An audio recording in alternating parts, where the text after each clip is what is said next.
माता पिता ने बालकों का संगोपन कैसे करना चाहिए? तो प्रथम 5 वर्ष लालन पालन करना चाहिए। 5 वर्ष के बाद 10 वर्ष तक अर्थात 15 वर्ष का होने तक ताड़न करना चाहिए। ताड़न का अर्थ केवल मारना नहीं है, ताड़न का अर्थ है अनुशासन में रखना, उसको नियम पालन सिखाना, उसको मन को नियंत्रण में रखना सिखाना, उसे परिश्रम करना सिखाना, उसके चरित्र का गठन करना। ये 10 वर्षाणी ताड़येत का अर्थ है। और 10 वर्ष और 15 वर्ष, ऐसे 15 वर्ष हो जाने के बाद जब वह 16वें वर्ष में पदार्पण करता है तो माता पिता ने पुत्र या पुत्री के साथ मित्र के समान व्यवहार करना चाहिए। सूत्र तो बहुत ही सरल है, परंतु लालयेत पंचवर्षाणी का अर्थ क्या होता है? इसका कृति रूप अर्थ बहुत ही समझने योग्य है, बहुत ही गहन है। सबसे पहला, बालक का चरित्र निर्माण इन वर्षों में होता है। वह स्वभाव से अच्छा बनेगा, सदाचारी बनेगा, सद्गुणी बनेगा, अच्छे स्वभाव का बनेगा। यह सब इस आयु में तय होता है। मनोविज्ञान कहता है कि गर्भाधान के क्षण से ही बालक का चरित्र बनना शुरू हो जाता है।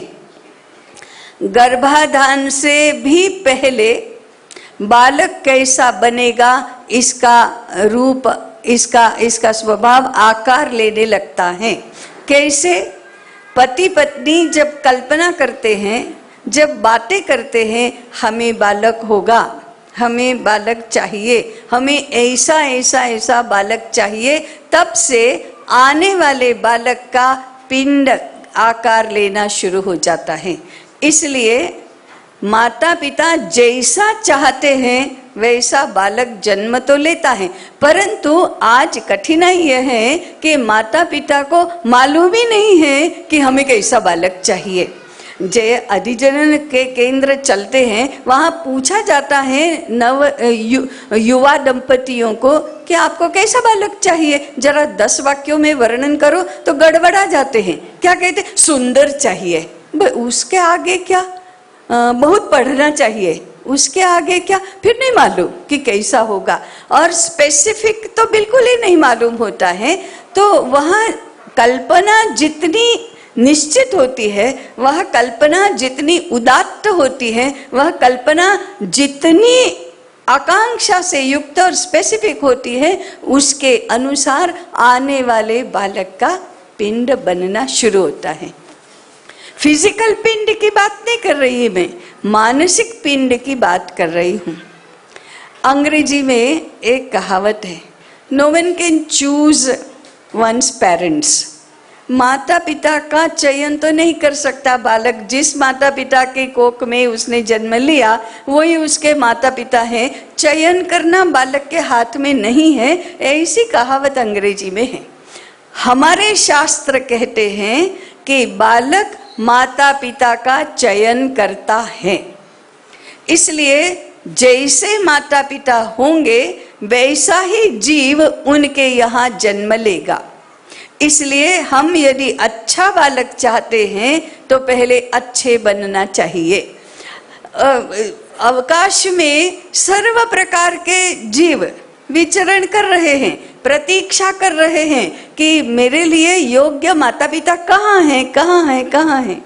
आज का समय तो ऐसा है कि अवकाश में अनेक संत, महात्मा, सज्जन, सद्गुणी, सदाचारी, ज्ञानवान ऐसे जीवात्माएं विचरण कर रही हैं। वे प्रतीक्षा कर रही हैं कि हमारे लायक योनि कहाँ है, हमारे लायक घर कहाँ है, हमारे लायक माता पिता कहाँ हैं, और उनको बहुत प्रतीक्षा करनी पड़ रही है, क्योंकि उनको उनके लायक घर ही नहीं मिल रहा है, उनके लायक माता पिता ही नहीं मिल रहे हैं। इसलिए भारत के जन्म के शास्त्र का सिद्धांत तो है कि माता पिता जैसे होंगे वैसी ही संतान उनके यहाँ जन्म लेगी। इसलिए अच्छा बालक चाहिए तो उसके लिए माता पिता को साधना करनी है, माता पिता को स्वयं सद्गुणी बनना है। यहाँ से लालन पालन शुरू होता है। उसके बाद शास्त्र कहता है गर्भाधान के समय पति पत्नी का एक दूसरे के साथ जैसा भाव होगा, संबंध की जितनी गहराई होगी, जितनी एकात्मता होगी, वैसा ही सच्चरित्र गुणवान क्षमतावान बालक उनके यहाँ आएगा। इसलिए गर्भाधान के समय आने वाला पूरा आयुष्य तय हो जाता है। शास्त्र कहता है गर्भाधान के समय व्यक्ति का माने आने वाले बालक की 3 बातें निश्चित हो जाती हैं। एक है आयु, वह कितना जिएगा। दूसरा है भोग, जीवन में कितना सुख दुख आएगा, कितने कष्ट आएंगे, किस प्रकार से उसको हम अपने पूर्व कर्म का संचित भुगतना पड़ेगा, ये भोग भी तय हो जाता है। और तीसरा जाति, जाति माने ये मोची दर्जी ऐसी जाति नहीं, जाति माने स्वभाव, उसका स्वभाव भी, वह कितना नटखट होगा, कितना अच्छे स्वभाव का वाला होगा, कितना शांत होगा, कैसा सद्गुणी होगा, वो सारा स्वभाव उस समय तय हो जाता है। हम बालक को अच्छा बनाने के लिए वह बड़ा हो जाने के बाद प्रयास करते हैं, उसको ज्ञानी बनाने के लिए, बहुत सिखाने के लिए बड़ा हो जाने के बाद प्रयास करते हैं, परंतु उसका बीज और उसकी सारी पोटेंशियल माने संभावनाएं, वो जीवन में कितना प्राप्त करेगा, वो तो सब उसी क्षण तय हो जाता है। इसलिए गर्भाधान का समय निश्चित करना ये हमारे शास्त्रों में बहुत महत्वपूर्ण माना गया है। और अनेक प्रकार के प्रचलन, अनेक प्रकार के रीति रिवाज, अनेक प्रकार के सिद्धांत हमारी परंपरा में भी हैं। हमारी दुस्थिति ऐसी हुई है कि परंपराओं का हमें ज्ञान नहीं है, परंपरा निभाने के लिए व्यवस्था भी नहीं है, और धीरे धीरे जैसे हम उल्टी शिक्षा लेते जाते हैं वैसे वैसे परंपराओं पर आस्था भी नहीं है, श्रद्धा भी नहीं है। ये क्या ऐसा होता है क्या कभी, ऐसा होता है क्या कभी, ऐसा कर करके उसका त्याग करते हैं, उसकी उपेक्षा करते हैं। परंतु हमें स्मरण में रखना चाहिए कि एक बहुत बड़ा विज्ञान है, बहुत बड़ा शास्त्र है, और आने वाली पीढ़ी को अच्छी बनाने के लिए अच्छी शुरुआत करना, ऐसा सरल सिद्धांत तो उसके पीछे है। उसके बाद गर्भावस्था के 9 महीने ये संस्कारों का क्षेत्र है, चरित्र विकास का क्षेत्र है। गर्भावस्था में किए हुए संस्कार आजीवन बहुत प्रभावी रहते हैं। इसलिए हमारी परंपरा में, हमारे शास्त्र में गर्भिणी परिचर्या बहुत ही महत्वपूर्ण विषय माना गया है। वैद्य या घर के अनुभवी बुजुर्ग लोग सलाह देते हैं, परामर्श देते हैं कि गर्भिणी स्त्री को कैसे संभालना चाहिए। घर के लोगों ने दूध या तेल से भरा, छलोछल भरा हुआ पात्र लेकर यदि हम सीढ़ी चढ़ रहे हैं, उसमें से एक बूंद भी नीचे न गिरे, ऐसा ध्यान रखना है, नहीं गिरने देना है। तो जैसे सावधानी से हम सीढ़ी चढ़ते हैं, उतनी ही सावधानी से घर में यदि गर्भिणी है, स्त्री है, गर्भिणी पुत्रवधू है या पुत्री है, उसका ध्यान रखना चाहिए। यह ध्यान आने वाली पीढ़ी को सुरक्षा प्रदान करने के लिए है, आश्वस्ति प्रदान करने के लिए है, उसका सम्मान करने के लिए है कि तुम हमारे घर में आ रहे हो तो तुम हमारे लिए बहुत मूल्यवान हो, तुम हमारे लिए बहुत सम्मान के पात्र हो, इसलिए हम तुम्हारा इस प्रकार से रक्षण करेंगे। इतना ध्यान गर्भिणी स्त्री का रखना चाहिए। यह उसके लिए सुरक्षा और आश्वासन दोनों प्रदान करता है। गर्भावस्था के समय में गर्भिणी माता जो खाती है, जो पढ़ती है, जो देखती है, जैसा विचार करती है, जैसी अपने बालक के लिए कल्पना करती है, जैसे लोगों की संगत में रहती है, उन सब का प्रभाव आने वाले बालक पर निश्चित रूप से पड़ता है। मुझे एक अमेरिका का सही दृष्टांत स्मरण में आता है, जो मैं हमेशा देती भी हूँ। अमेरिका में एक युवक पति पत्नी थे, युवावस्था के पति पत्नी, दोनों बहुत अच्छे पढ़े लिखे, एक दूसरे को प्रेम करने वाले और सद्गुणी और बहुत ही अच्छे ऐसे पति पत्नी थे। अमेरिकन लोग गोरे होते हैं, थोड़े तंदुरुस्त और ऊंचे, और ऐसे उनका नाक नक्शा भी अलग ही होता है, पहचानने में आते हैं कि ये अमेरिकन हैं। उनके घर में जब पुत्र का जन्म हुआ तो वो बिल्कुल नीग्रो जैसा काला था, और नीग्रो कहते ही हमारे ध्यान में आता है मोटे होंठ होते हैं और बाल ऐसे खड़े होते हैं, गाल यहाँ से ऊपर आए हुए होते हैं, और हमें समझ में आता है कि नीग्रो कैसा होगा। अब परंपरा कहती है, हमारा अनुभव भी कहता है और शास्त्र भी कहता है, बालक या तो माता जैसा होता है या पिता जैसा होता है या दोनों जैसा होता है। कम से कम वो गोरा अमेरिकन है इतना तो होता ही है, लेकिन ये नीग्रो जैसा काला कैसे हुआ? अब ये सद्भाग्य की बात थी कि पति को पत्नी के चरित्र पर तो संशय नहीं आया, नहीं तो ये भी एक कारण बन जाता है कि ऐसा कैसे हो सकता है।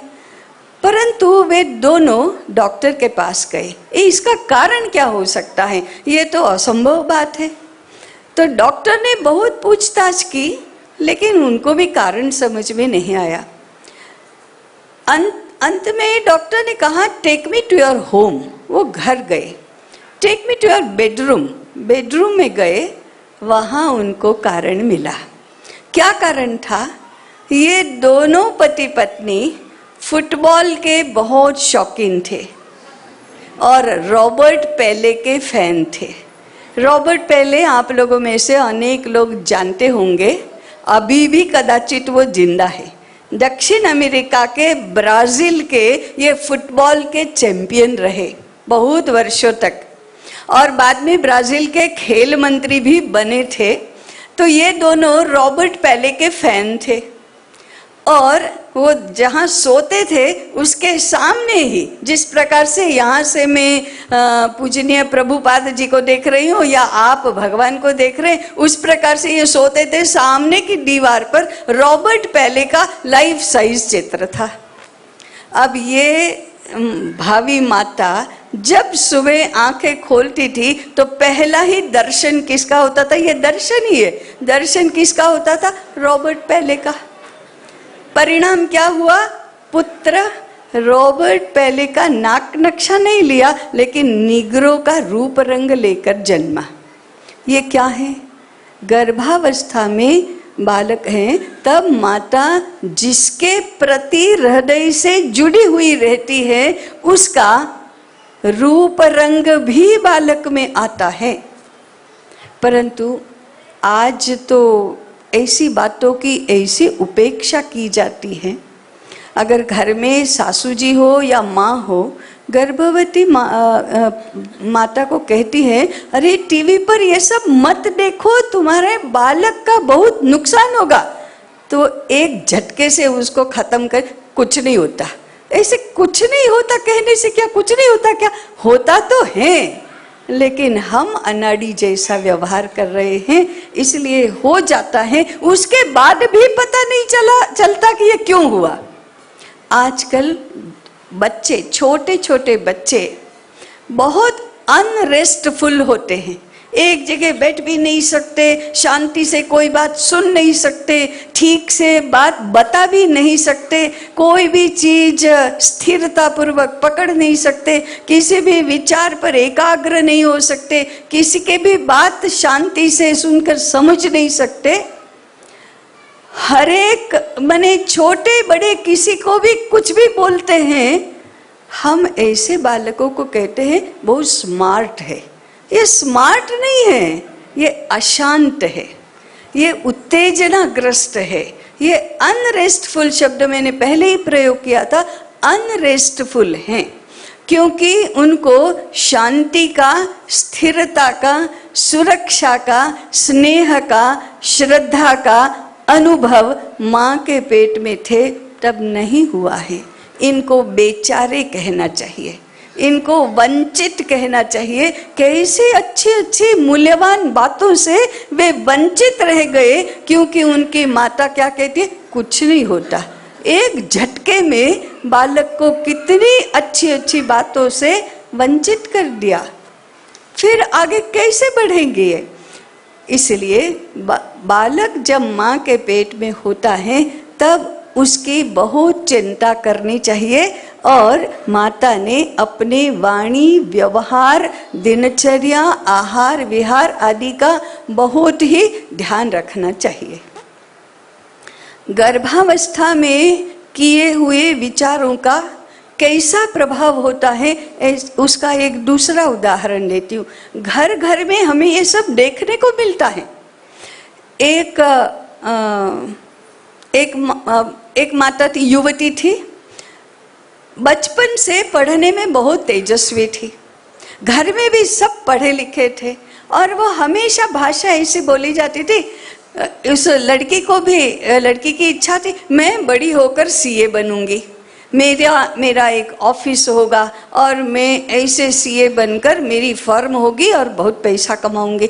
घर के लोग भी उसको ऐसे प्रोत्साहन ही देते थे और उसमें कुछ अस्वाभाविक नहीं था। लेकिन ये बीकॉम हुई और अच्छे घर का रिश्ता आया, तो माता पिता ने सोचा लड़का अच्छा है, विवाह कर देना चाहिए। लड़की को भी लगा कि वर तो अच्छा है, लेकिन फिर सीए का क्या होगा? तो सबके बातचीत हुई तो ससुराल वाले बहुत समंजस थे। उन्होंने कहा कोई बात नहीं, हमारे घर में आकर फिर सीए करना, वहां भी तुम्हारी ऑफिस होगी, सब कुछ होगा। विवाह हो गया। घर में देखा कि वह और उसकी सासू माँ, उसको छोड़कर 4 पुरुष व्यक्ति थे, ये 2 ही महिलाएं थी। और नसीब ऐसा कि 6 महीने में सासू माँ का स्वर्गवास हुआ। अब घर की सारी जिम्मेदारी इसके ऊपर आ गई। घर के लोगों का व्यवहार इतना अच्छा था कि तुम्हारा कुछ भी हो मैं तो सीए करूंगी, ऐसा कहने का उसको साहस ही नहीं होता था। इतने अच्छे लोगों के साथ ऐसा तो कैसे कहा जाता है। इसलिए उसने मन मनाया कि अभी देरानी आ जाएगी, उसके बाद करेंगे, ऐसा करेंगे। इतने में वह गर्भवती हुई। अब तो गया, अब तो हो ही नहीं सकता। तो फिर वो बालक जब पेट में था तब वो मन में एक, अरे सीए नहीं हुआ, अरे सीए रह गया। बालक जब जन्म लिया तो उसको नहलाते समय, उसके साथ वार्तालाप करते समय वो कहती थी, देखो तुम्हारे कारण से मामा का सीए रह गया, सीए रह गया। वो दुष्ट नहीं थी, बालक के प्रति दुर्भाव नहीं था, लेकिन मन में जो कसक थी उसका जाने अनजाने बालक पर ऐसा प्रभाव पड़ा कि वो 8-10 वर्ष का होते होते बाकी सभी दृष्टि से अच्छा, पढ़ने में तेजस्वी, विनयशील, सबके साथ अच्छी तरह से बात करने वाला, माता के साथ अच्छा व्यवहार नहीं करता था। माता को भी दुख होता था, उस बालक को भी दुख होता था, लेकिन समझ में नहीं आता था कि ऐसा क्यों हो रहा है। लेकिन एक मनोचिकित्सक ने ठीक तरह से जब छानबीन की तो पता चला कि माँ के मन में जो कसक थी, अरे तुम्हारे कारण से मामा का सीए नहीं रह गया, उसका परिणाम हुआ। माने विचारों का परिणाम होता है, भावनाओं का परिणाम होता है, खान पान का परिणाम होता है। मैं अभिमन्यु और अष्टावक्र के उदाहरण जानबूझकर नहीं दे रही हूँ, क्योंकि हमको लगेगा कि महाभारत के काल में और भागवत के काल में और रामायण के काल में तो ऐसा सब होता होगा, आज कलयुग में थोड़े ऐसा होता है। मैंने घोर कलयुग के उदाहरण दिए हैं, केवल भारत के ही नहीं, अमेरिका के भी दिए हैं, क्योंकि जन्म की घटना सर्वत्र एक जैसी ही होती है। इसलिए गर्भावस्था के समय में बहुत ही ध्यान रखना चाहिए। इस समय आवश्यकता किस बात की है?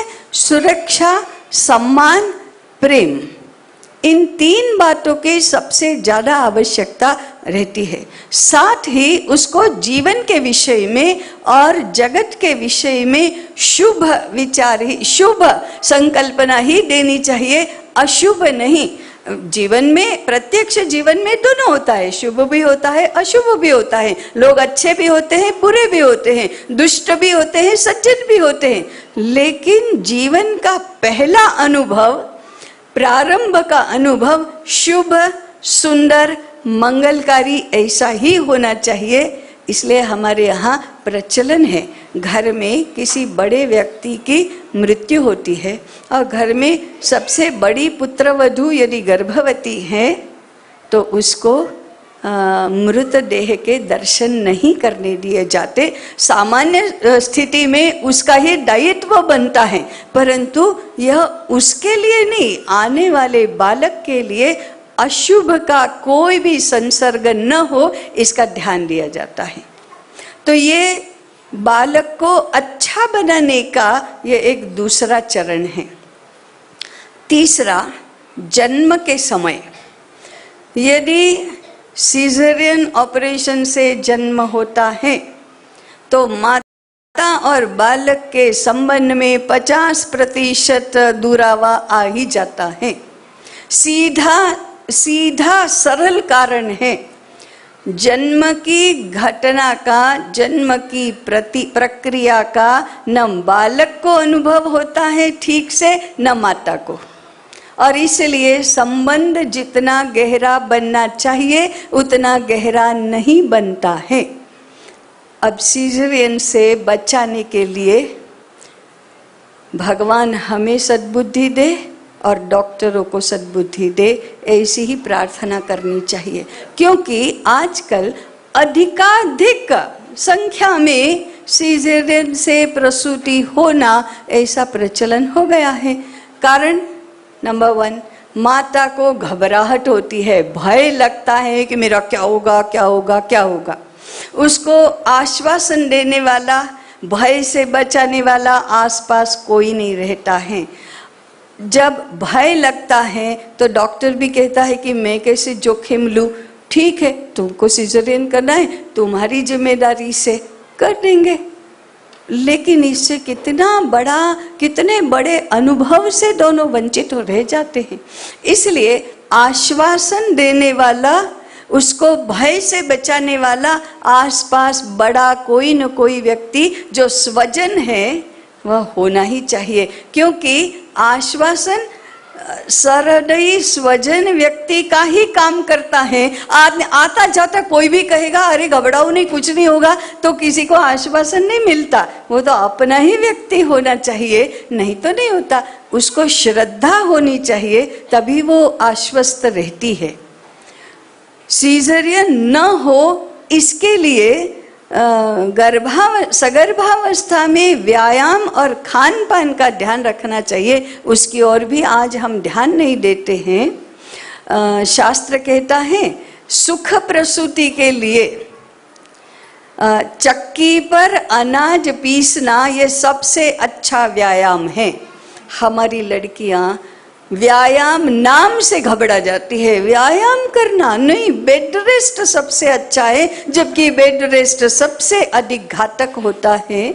अब ये तो सीधी सरल बातें हैं, कोई भी अनुभवी व्यक्ति, घर में बुजुर्ग व्यक्ति ये कह सकता है, लेकिन बड़ों का कहना मानना चाहिए, ये संकल्पना समाप्त हो गई है।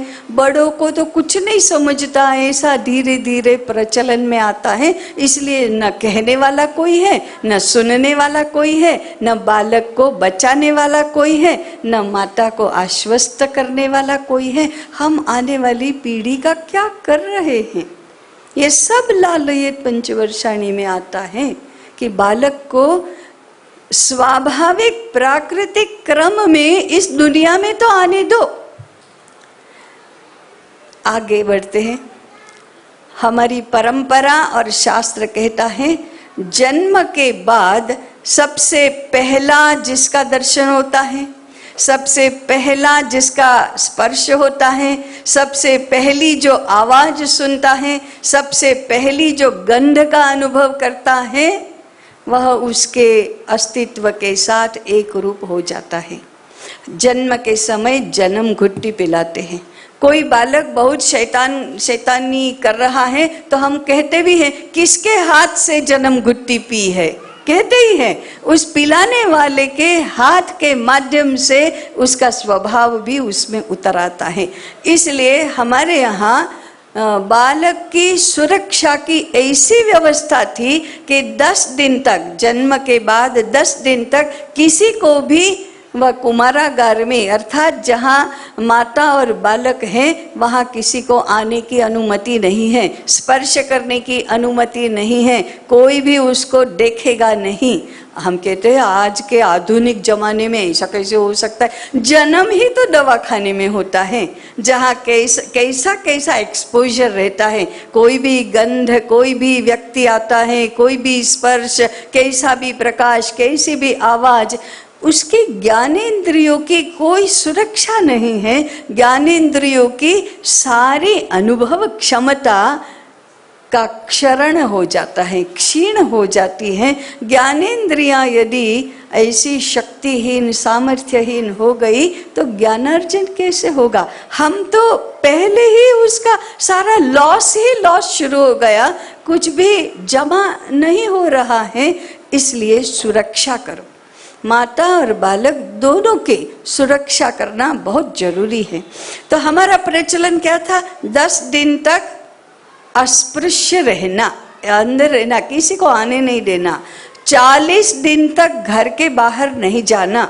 40 दिन के बाद बाहर जाना तो प्रथम देव दर्शन करना, सूर्य दर्शन करना, बाद में लोक दर्शन करना। ये व्यवस्था, ये परंपरा बहुत ही वैज्ञानिक परंपरा है और आज के काल में तो वो अत्यधिक आवश्यक है, क्योंकि बाहर का वातावरण और ज्यादा प्रदूषित हो गया है। इस प्रकार से प्रथम उसकी सुरक्षा करना ये बहुत आवश्यक है। आगे थोड़ा बढ़ते हैं। मनोविज्ञान कहता है कि बालक रात को सोते समय जो सुनकर सोता है, जो देखकर सोता है, वैसे ही उसको स्वप्न आते हैं, वैसे ही उसकी भावनाएं बनती है, वैसे ही विचार आते हैं, वैसा ही व्यवहार भी होता है। इसलिए हमारे यहाँ लोरी गाने की, अंगाई गीत गाने की बहुत ही श्रेष्ठ परंपरा थी। आज क्या है? लोरी आती ही नहीं। लोरी किसको कहते हैं ये भी मालूम नहीं है। लोरी आती है तो गाना नहीं आता, गाना आता है तो वृत्ति नहीं होती, समय भी नहीं होता। इसलिए हम लोरी की सीडी लाते हैं। सीडी में तो लता मंगेशकर ने गाया है या और भी अनुराधा पौडवाल ने गाया है। उसका स्वर तो हमसे बहुत अच्छा है और संगीत भी बहुत अच्छा है, परंतु बालक को लता मंगेशकर संस्कार नहीं दे सकती। वो तो पैसे के लिए गा रही हैं और उसका और हमारे बालक का क्या संबंध है? बालक को जैसा भी स्वर हो, माँ चाहिए, दादी माँ चाहिए, बड़ी बहन चाहिए, बुआ चाहिए, घर का स्नेह करने वाला, प्रेम करने वाला स्वजन व्यक्ति चाहिए, उससे संस्कार होते हैं, संगीत से संस्कार नहीं होते। हम हर बात में कहानी की जगह कहानी की सीडी, रामायण महाभारत के नाटकों की सीडी, घटनाओं की सीडी, गीतों की सीडी, सभी प्रकार। हमको क्या लगता है सीडी के माध्यम से चरित्र निर्माण होता है क्या कभी? हाँ, जानकारी मिलती है या उसके जैसी नकल करके अभिनय करना आता है, गाना आ जाता होगा, परंतु उसका जो संस्कार होना चाहिए, चरित्र निर्माण होना चाहिए, वह नहीं होता। उसके बदले ऐसा एक आभासी विश्व हो जाता है निर्माण कि हाँ, हमारे यहाँ संस्कार करने के कैसे बड़े बड़े साधन हैं, हमारे पास सीडी है, हमारे पास वीडियो रिकॉर्डिंग है, अभी भी जब भाषण का वीडियो रिकॉर्डिंग कहा तो आप निश्चित मानना, ऐसे आमने सामने खड़े रहकर जो भावनाओं का, विचारों का आदान प्रदान होता है वह सीडी से, वीसीडी से नहीं होता है। आज इतना अधिक सारा हो जाने के बाद और अच्छे से अच्छे ये सारे भजन, कीर्तन, मंत्र, स्तोत्र, श्लोक पाठ और क्या क्या क्या क्या नहीं सुनने को मिलता। इतना सारा सुनने के बाद दुनिया तो बहुत ही अच्छी हो जानी चाहिए, लेकिन नहीं हो रही है। ये तो हम देख ही रहे हैं, हम खुद नहीं परिवर्तित हो रहे हैं, ये भी तो हम देख रहे हैं। यंत्रों से कभी चरित्र निर्माण नहीं होता। बालकों को घर के लोग चाहिए, बालक को संस्कार मिलता। बालक पिता की गोद में बैठना चाहता है, हम उसको गोद में न बिठाकर खिलौने देना चाहते हैं, टेडी बेयर देना चाहते हैं, हम गुड़िया देना चाहते हैं। बालक माता के पास ही पास रहना चाहता है, हम उसको दूर ही दूर रखते हैं। कैसे संस्कार होंगे? हमारा कोई प्रभाव उनके ऊपर पड़ता नहीं है। इसलिए बालक को संस्कारित करना है तो उसके साथ रहना चाहिए, उसको हमारे साथ रखना चाहिए। ये सबसे बड़ा माध्यम है। इसके लिए काम कम करना पड़े तो कम करो, व्यवसाय कम करना पड़े तो कम करो, 2 पैसे कम मिलते हैं कमाने को तो कम कमाओ। बालक ज्यादा है या पैसा ज्यादा है? बालक ज्यादा है या काम ज्यादा है? बालक ज्यादा है या घर की स्वच्छता ज्यादा है? जरा विचार करना चाहिए। बालक का एक सूत्र है, बालक को लगना चाहिए कि मैं इस घर का राजा हूं, मैं इस घर का सम्राट हूं और मेरी आज्ञा सब पालन करते हैं और मेरी आज्ञा उठाने में, मेरा कहा करने में सबको बहुत आनंद आता है। ऐसा उसको लगना चाहिए। इसलिए वो कहते, दादाजी आपकी मूछें खींचने दो। हाँ खींचो, मूछें होनी चाहिए उसके लिए, ऑफ कोर्स। बालक चाहता है मैं तुम्हारे पल्लू से ही हाथ पहुंचूंगा, पहुंचने दो। संस्कृत में बहुत अच्छी उक्ति है, धन्यास्तदंग रजसा मलिनी भवंती। अरे बालकों के अंग की धूल से जिनके वस्त्र मैले हो जाते हैं वे तो बहुत धन्य हैं। हम कपड़े स्वच्छ रखने के लिए उसको ऐसे ऐसे करते हैं, हाथ पूछ, ठीक है आपने बहुत अच्छी तरह से बिस्तर पर, कॉट पर चादर बिछाई, बहुत अच्छी चादर है, मैं मेहनत से सफाई की, पोछा लगाया, सब कुछ किया। बालक बाहर से आता है, धूल वाले पैर से सेटी पर चढ़ जाता है और नीचे बिछाए हुए गालीचे पर कूदता है। अब आपका क्या होगा? अरे राम, कितनी मेहनत से सारी स्वच्छता की और इसने सब खराब कर दिया। फिर बालक का क्या होगा? वो सबको मालूम है बालक का क्या, ये मेरा काम खराब कर दिया, अब इसको कौन धोएगा और इसको कौन ठीक करेगा, तुम्हारा क्या जाता है, ऐसे ही सब कितनी छोटी आयु में ही ऐसे शैतान हो गए। अरे वो शैतान नहीं हो गया है, हम भूल गए कि वो तो आनंद कर रहा है, वो तो खेल रहा है, उसको बहुत मजा आ रहा है। घर में जरा गेहूं की सीजन है, अभी गेहूं लाओ 4 बोरी और जरा उसको साफ करने के लिए निकाल कर रखो। और घर में यदि 1 वर्ष का, 2 वर्ष का, 2.5 वर्ष का बालक है तो गेहूं का क्या होगा? पूरे घर भर में गेहूं हो जाएगा।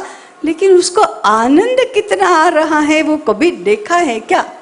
कभी नहीं देखा, क्योंकि घर भर में गेहूं पसर गए। अब क्या करना, इस चिंता के पीछे उस बालक को कितना आनंद आ रहा है ये हमें दिखाई नहीं देता। चिंता गेहूं की है, चिंता हमें काम करना पड़ेगा इसकी है, चिंता बालक की नहीं है। तो फिर बालक हमारी बात बड़ा होकर क्यों मानेगा? सीधा लॉजिक है, सीधा लॉजिक है। इसलिए उसको लगना चाहिए कि मेरे लिए ही सब लोग जी रहे हैं और मैं कहता हूं वैसा ये सब करते हैं। ऐसा करने से उसका मन भर जाता है, उसके आत्म संतुष्टि होती है और फिर वो हमारे लिए कुछ भी करने के लिए बड़ा होने पर तैयार हो जाता है। इसलिए उसका सम्मान करना। लेकिन हम देखते हैं कि घर घर में लोग ताने देते हैं, बालकों को ताने मारना, अभी से ऐसा कर रहा है, बड़ा होकर क्या करेगा पता नहीं है, किसके स्वभाव पर गया है और किसके, उसको ताने देते हैं। अभी कितने छोटे बालक को, 2 वर्ष के बालक को ताने देना, 4 वर्ष के बालक को पढ़ो पढ़ो नहीं तो बड़े होकर भीख मांगोगे। अरे पर लेकिन वो 4 वर्ष का है, उसको समझ में ही नहीं आ रहा है, अभी वो ऐसी बातें, ऐसा गणित समझता ही नहीं है, हम ताने दे रहे हैं। ताने देने से बालक का स्वभाव बहुत ही टेढ़ा हो जाता है। बालक का स्वभाव, हम चाहते हैं ना बालक का बहुत विकास हो।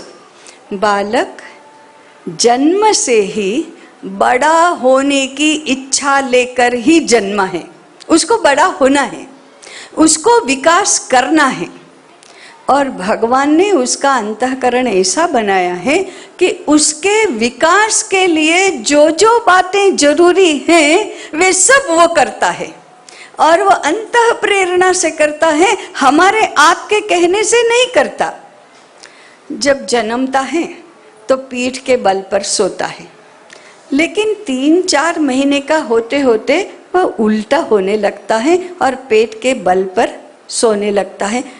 किसने कहा कि अब तुम 4 महीने के हो गए, अब भी कब तक पीठ के बल लेटे रहोगे, जरा उल्टे हो जाओ? कहा क्या किसी ने? नहीं कहा, स्वयं प्रेरणा से वो उल्टा हो गया। वो और थोड़ा बड़ा होता है, पेट के बल रेंगने लगता है, फिर घुटने चलने लगता है, बैठने लगता है। किसने कहा कि अब 6 महीने के हो गए, तुम्हारे पाठ्यक्रम में अब बैठना आता है इसलिए बैठो? ऐसा तो किसी ने नहीं कहा। घुटने चलना आ गए, घुटने चलो, अभी इतने बड़े हो गए तुम घुटने नहीं चलते हो, ऐसा कहने से वो घुटने नहीं चलता। और अब तुमको कैसे समझ में आया कि घुटने चलना है, ऐसा कहने से भी कुछ नहीं होता। अंदर से प्रेरणा हो रही है कि अब तुम इसके लायक हो गए, अब तुम बड़े हो गए, चलो, खड़े हो जाओ, चलो, भागो, पकड़ो, बोलो। ये सब अंतः प्रेरणा से वो सीखता है, क्योंकि उसको बड़ा होना है, उसको विकास करना है। और जब आप देखेंगे कि वो जब खड़ा होने का प्रयास कर रहा है, या किसी चीज को पकड़ने का प्रयास कर रहा है, या किसी चीज को फेंकने का प्रयास कर रहा है, तब वह इतना एकाग्र होता है कि आप कुछ भी चिल्लाते रहो, कुछ भी कहते रहो, उसके कानों पर कुछ भी पड़ता नहीं। इसको एकाग्रता कहते हैं। लेकिन अनाड़ी लोग कहते हैं कि ये तो इतनी बचपन में भी हमारी कहीं सुनता ही नहीं है, मानता ही नहीं है। फिर हम नाराज हो जाते हैं। नहीं, वो एकाग्र है। बड़ों को भी ऐसी एकाग्रता तो चाहिए, पढ़ते समय, सीखते समय उसमें स्वभाव से एकाग्रता है। और कितना अखंड पुरुषार्थ करता है, कभी देखा है क्या? उसको सीखना है, मर्म सीखना है, समझना है। आप जरा निरीक्षण करके देखिए, उसके हाथ में डंडा आ गया और टेबल पर उसने एक बार ऐसे ही मारा, खाट ऐसी आवाज हुई, तो उसको लगता है ये क्या बात है, खाट कहाँ से हुआ, फिर से मारो। कैसे समझना?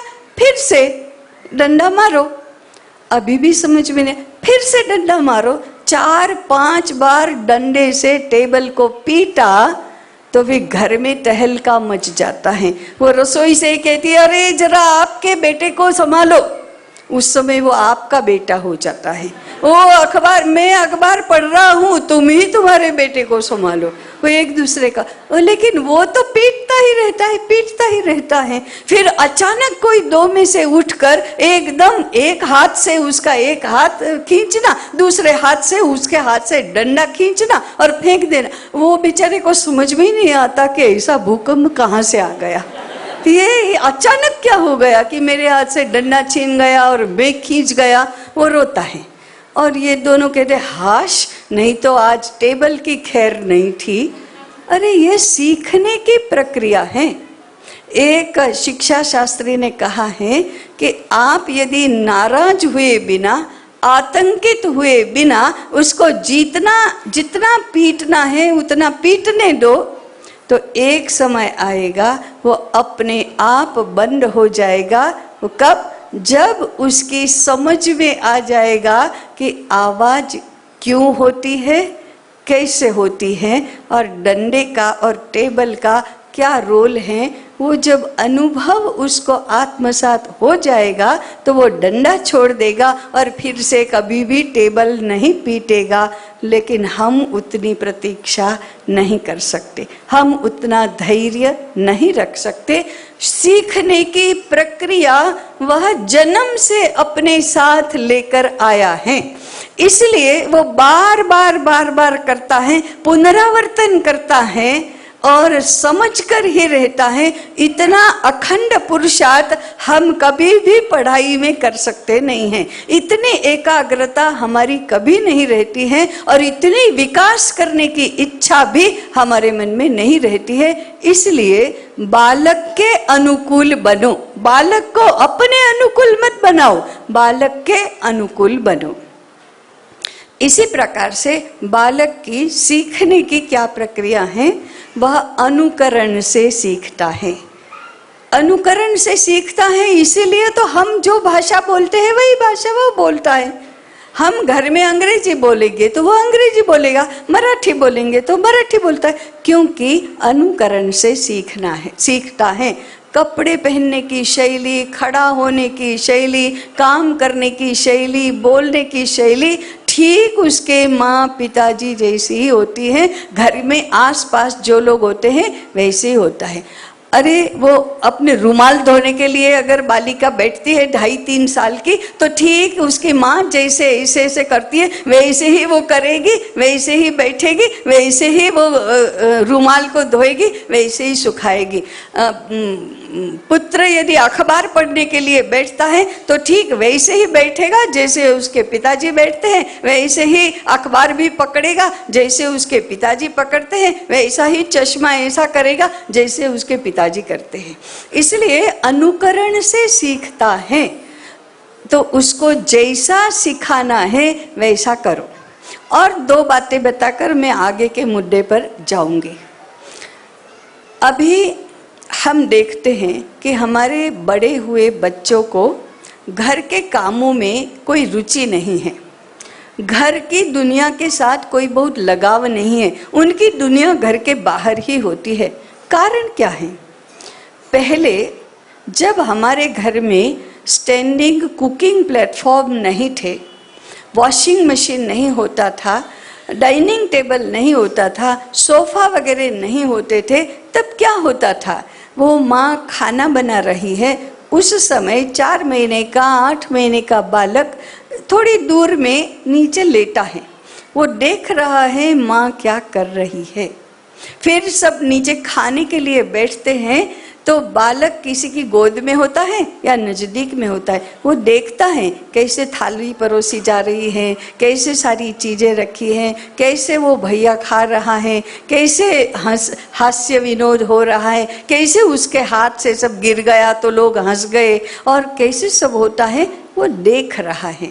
समझता कुछ भी नहीं है। बीच बीच में वो जो भोजन कर रहे वो लोग उससे भी बातें कर रहे, हाँ मजा आ रहा है ना, देख रहे हो ना, देखो देखो बड़े भैया के हाथ से वो गिर गया, ऐसे उसके साथ भी बातें कर रहे हैं। वो खाना बनाते समय भी छोटे बालक से बात करिए, देखो आज तो पिताजी आएंगे ना, हमने क्या क्या बना है पता है, वे तो खुश हो जाएंगे, फिर सब आपके साथ भी खेलेंगे, बातें करेंगे, ऐसे बातें कर रही हैं।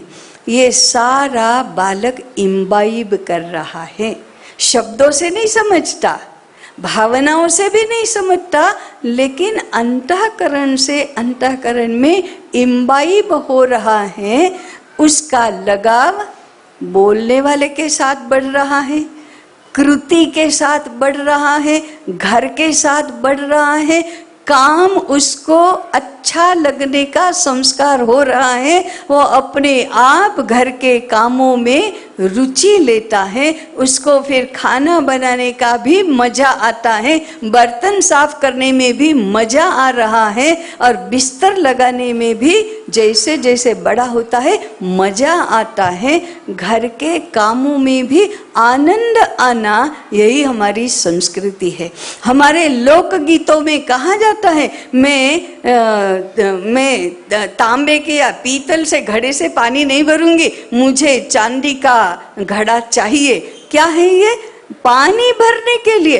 अलंकार की बात हो, वस्त्रों की बात हो तब तो समझ में आया, लेकिन काम करने के लिए, पानी भरने के लिए भी उत्साह से बात करना, बर्तन साफ करने के लिए भी उत्साह से बात करना, ये घर के साथ जुड़ना है।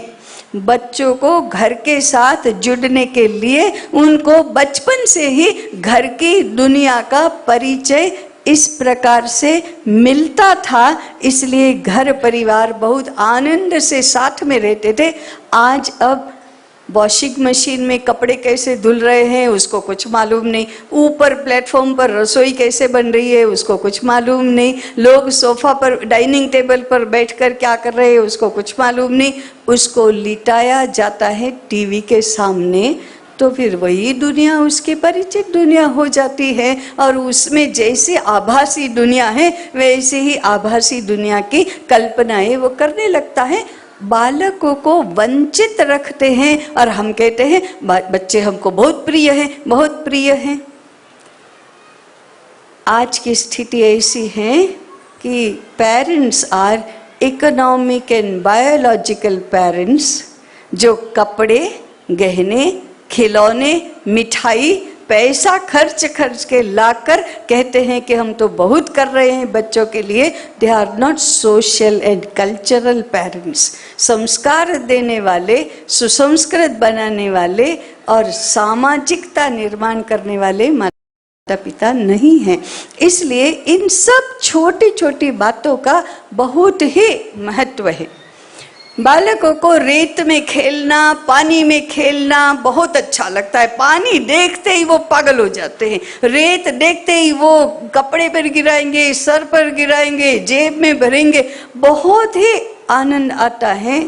प्रकृति के साथ घनिष्ठता से जुड़ने के लिए मिट्टी, पानी, रेत, पत्थर, ये सब बहुत आवश्यक है, और हम उनको स्वच्छता के नाम पर मिट्टी में नहीं जाने देते।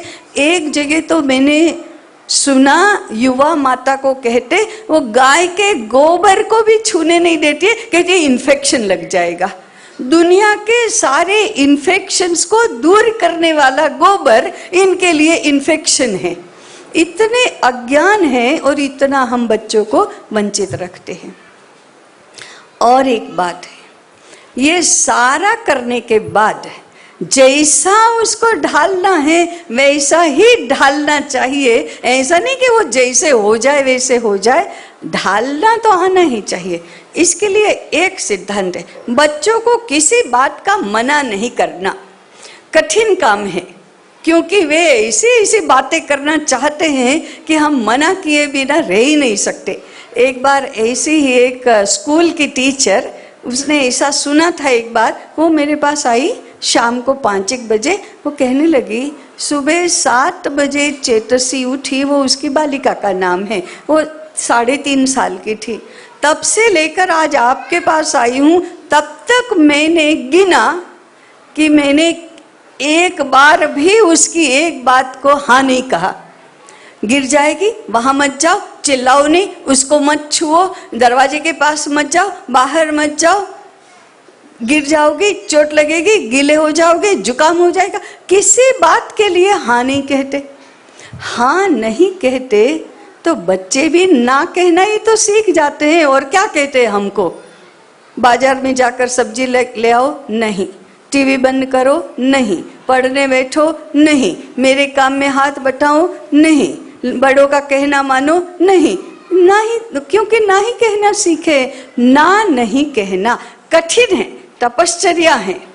कोई एक ऐसा पूछता है कि बच्चे तो फिर वो टेबल फैन चल रहा है उसको ही पकड़ना चाहते, क्या पकड़ने दे, ना नहीं कहना तो पकड़ने दे। वो सॉकेट होता है ना, उस प्लग में ही उंगली घुसाना चाहते, क्या करने देना चाहिए क्या, ना नहीं कहना, इसे कैसे हो सकता है। नहीं, ना नहीं किया कहा तो भी करने नहीं दिया, इतनी तो होशियारी माता पिता ने में होनी चाहिए कि ना नहीं कहना। मुझे एक प्रसंग हमेशा मैं कहती हूँ, भगवान राम को एक बार आकाश के चंद्र के साथ खेलने की इच्छा हुई और वो मांगने लगे, माँ मुझे चंद्र दो, चंद्र दो। अब वो चंद्र कैसे आकाश से लाना, तो माता ने ना कहा क्या, नहीं, ना नहीं कहा। परात में पानी भरा, चंद्र का प्रतिबिंब उस परात के पानी में गिरा, तो उसने कहा अरे वाह, आज तो हमारे बेटे के साथ खेलने के लिए आकाश से चंद्र भी नीचे उतर आया है, खेलो। आज की कौशल्या माता क्या कहेगी, ओ इतने खिलौने लाए तो भी अब इसको आकाश का चंद्र, कहो तुम्हारे पिताजी को लेकर आएंगे। तो क्यों, कुछ कोई सवाल ही नहीं। होशियारी तो चाहिए, होशियारी तो चाहिए कि बालक को कैसे संतुष्ट करना। अब आकाश का चंद्र नहीं ला सकते थे तो नहीं ला सकते थे, लेकिन कहना तो आना चाहिए, खुश रखना तो आना चाहिए। अंत में मैं संस्कार की बात कर रही थी। दो बातें हैं अभी, एक मैं अंत में कह रही हूँ लेकिन दो तीन बातें होने वाली हैं अभी भी। संस्कार करना ये भी बहुत ही आवश्यक है, और वो कैसे होते हैं। एक बार मैं एक घर में गई, पिताजी स्कूल में प्रिंसिपल थे, पढ़े लिखे थे, 6 महीने का बेटा पालने में सो रहा था। हम बातें करने लगे, उतने में उस बेटे ने कुछ गीला किया या कुछ किया तो वो जाग गया और रोने लगा। पिताजी ने कहा चुप हो जाओ नहीं तो कुक्कू आकर ले जाएगा। अरे वो बेचारा चुप हो गया। लेकिन जिंदगी में कुत्ते से डरना सीख गया, पुलिस से डरना, डॉक्टर की सुई से डरना, खाकी कपड़े से डरना, अंधेरे से डरना, बाथरूम में बंद हो जाने से डरना। बालक को दब्बू बनाने के लिए कौन क्या कर रहा है, हम ही कर रहे हैं, भयभीत करना। इससे ठीक उल्टा एक घर में मैं गई, 3 वर्ष की बालिका ऐसे खिड़की में खड़ी थी, आधा बाहर देख रही थी, आधा हमारी बातों में उसका ध्यान था। हम उसकी बातें कर रहे थे, वो उसको पता चल गया। वो ऐसे खिड़की का दरवाजा खोलना बंद करना कर रही थी, उसमें उसकी उंगली अंदर आ गई दरवाजे में, तो वो तुरंत उसके आंख में आंसू आ गए। पिताजी डॉक्टर थे, उन्होंने देखा कोई बहुत चोट नहीं आई है, इसलिए चिंता करने की जरूरत नहीं है। तो उसने तुरंत कहा अरे अरे ख्याति बहन, इसमें रोते हैं क्या, इतनी चोट लगनी है उसमें रोना है क्या, झांसी की रानी को कितने घाव लगे थे, तुमको तो बड़ी होकर कैसे कैसे काम करना है, रोना नहीं। वो तुरंत आंखें पोंछ लेगा, नहीं मुझे कुछ नहीं हुआ है, मैं नहीं रो रही हूँ। तो ये भी संस्कार है, बातचीत में होते हैं, ये भी संस्कार हैं दब्बू बनाने के लिए। ऐसी हम देखेंगे तो बात में हम बालकों को कैसे बना रहे हैं, उनका स्वभाव इससे ही निर्माण हो रहा है। और एक बात, हमें बालकों को पढ़ाने की बहुत जल्दी हो रही है। 2 वर्ष के होते नहीं कि स्कूल में जाओ, स्कूल में जाओ, स्कूल में जाओ। शास्त्र कहता है 5 वर्ष की आयु तक बच्चों को घर से दूर नहीं करना चाहिए, माता पिता से दूर नहीं करना चाहिए। और हम उतारू हैं कि 1.5 वर्ष के बालक का एडमिशन भी होता है तो हम तो भेजने के लिए तैयार हैं। बालकों को जितना जल्दी घर से बाहर निकालकर प्ले स्कूल या नर्सरी या केजी या इसमें भेजेंगे, उतनी अधिक मात्रा में वृद्धाश्रम भी बढ़ते जाएंगे। ये सीधा गणित है।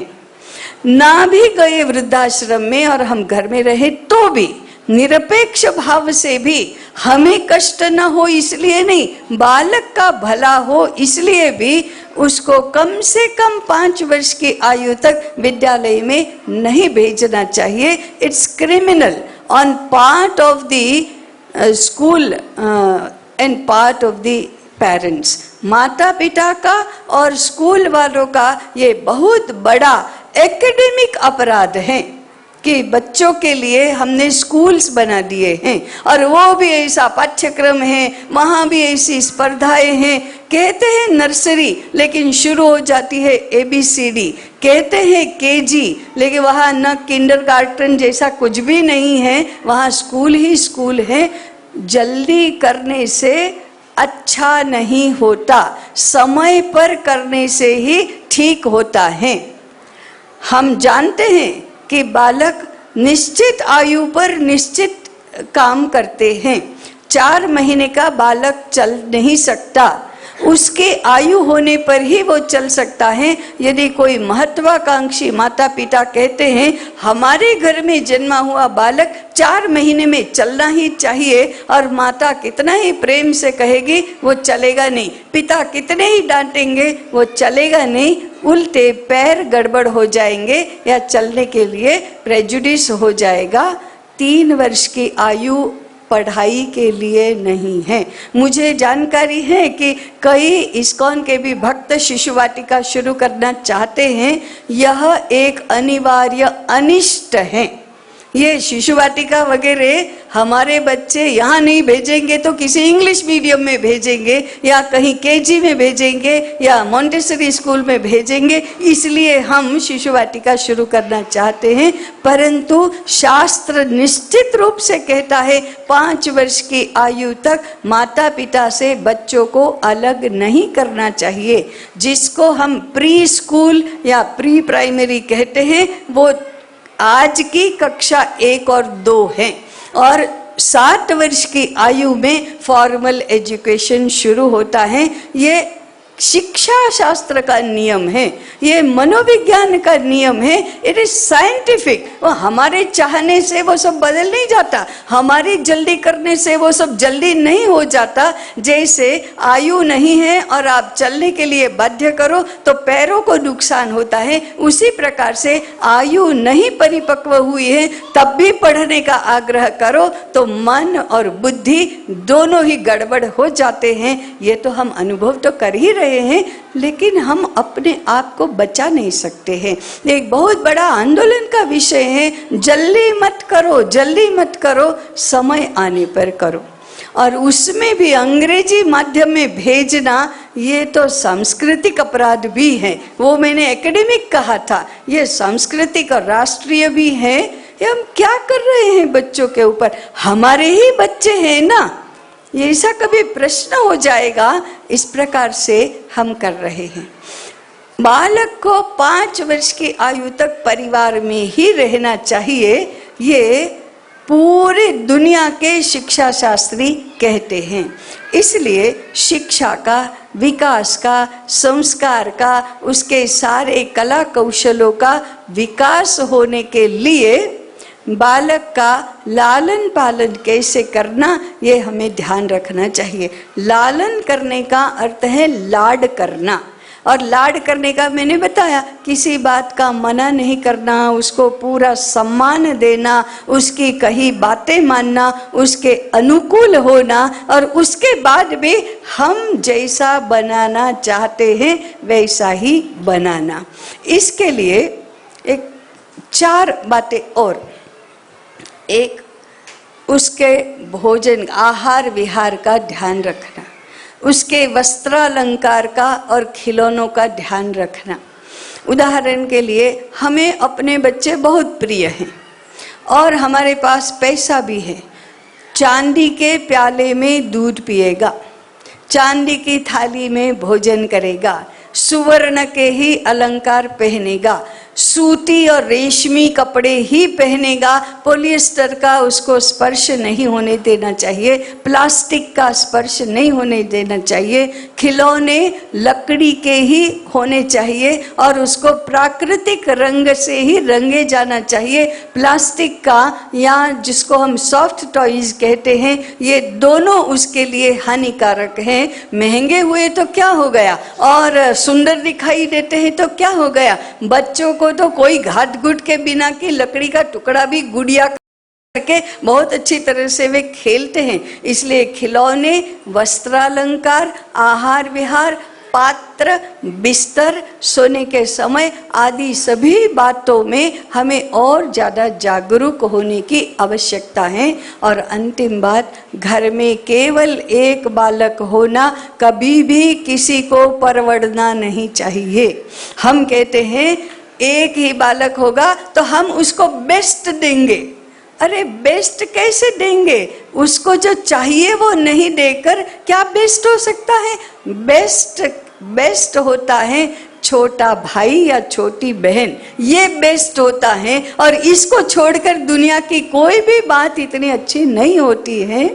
अरे आप कल्पना करो, कदाचित मैंने यह मुद्दा पिछली बार भी बताया था कि जिस बालक को भाई या बहन नहीं है उसको भाई क्या होता है और बहन क्या होता है अनुभव ही कैसे आएगा? ऐसे परिवारों में और ऐसे समाज में रक्षाबंधन का त्योहार म्यूजियम पीस हो जाएगा या इतिहास की बात हो जाएगी। भाई बीज कैसे मनेगी? और भाई बहन का संबंध का हमारे गुजराती में मित्र को अगर लड़का है तो भाईबंद कहते हैं। भाईबंद माने भाई जैसा, और लड़की है तो बहनपणी बोलते हैं। बहनपणी माने बहन जैसी। अब जिसको बहन या भाई नहीं उसको बहनपणी और भाईबंद भी नहीं होगा। और दूसरी पीढ़ी में काका नहीं, मामा नहीं, बुआ नहीं, मौसी नहीं, मामा के घर जाना नहीं तो छुट्टियों में क्या करेंगे फिर? और मामा नहीं होगा, परिवार कैसे बनेगा? घर में खुशी के अवसर पर कौन आएगा? घर में दुख के अवसर पर दुख बांटने के लिए कौन आएगा? ऑफिस के सहकर्मचारी हाथ में गुलदस्ता लेकर आ जाएंगे, मिष्टान्नम इतरे जनाहा करके खुश होकर चले जाएंगे। ऐसा कैसे हो सकता है? हम परिवार संस्कृति के मूले कुठारा घात कर रहे हैं और बेस्ट क्या दे रहे हैं। इसलिए पिछली बार भी मैंने कहा था कम से कम 3 बच्चे होने चाहिए। 2 ओके, 4 बहुत बढ़िया, 1 नॉट अलाउड। आप एलिजिबल ही नहीं माता पिता बनने के लिए। अगर एक ही बालक चाहिए तो मैं एक सत्य घटना बताकर मेरी बात पूरी करूंगी। हैदराबाद के एक कॉलेज में ऐसा प्रवचन था और मैंने ये बात बताई। उसमें 2 प्रोफेसर बहनें लेक्चर के बाद मेरे साथ चर्चा करने के लिए आई। एक बड़ी आयु की थी, उसको एक ही बेटी थी। वो मेरे साथ इतनी दलीलें कर रही थी, एक ही होने से हम बेस्ट दे सकते। मैंने कहा भाई का क्या करोगे? साथ में है ना, पड़ोस में है, चाचा के हैं, भाई हैं, वो भाई जैसा ही है। फ्रेंड्स को भाई बना सकते हैं, बहन बना सकते। बहुत तर्क दे रही थी। दूसरी छोटी थी, उसने कहा आप ठीक कह रही हैं, मैं मेरे माता पिता की इकलौती बेटी हूँ और मैं जानती हूँ कि एक नहीं होना चाहिए, भाई या बहन तो होना ही चाहिए। लेकिन ये अनुभव बड़ा हो जाने के बाद है, उसके माता पिता अब दूसरा कहाँ से लाएंगे? क्योंकि वो भी प्रोफेसर बन गई है अभी तो, इसलिए उसको तो भाई बहन होने वाला नहीं है। उसने कहा मेरे घर में तो 3 से कम होंगे ही नहीं, क्योंकि मैं जानती हूँ कि एक से ही क्या होता है। अभी एक इकलौती बेटियां और इकलौती बेटी मुंबई में मैं एक करोड़पति परिवार में जाती हूँ। वो जो पुत्रवधू है वो भी करोड़पति पिता की बेटी है। उसका 6 महीने का बालक, एक बार सासू माँ घर में नहीं थी और मैं गई थी, एक बालक उसका 6 महीने का रो रहा है, तो वो वहाँ बिस्तर पर रो रहा है। ये इतनी दूर खड़ी रहकर हाँ रो रहा है ऐसा करके डॉक्टर को फोन कर रही हैं।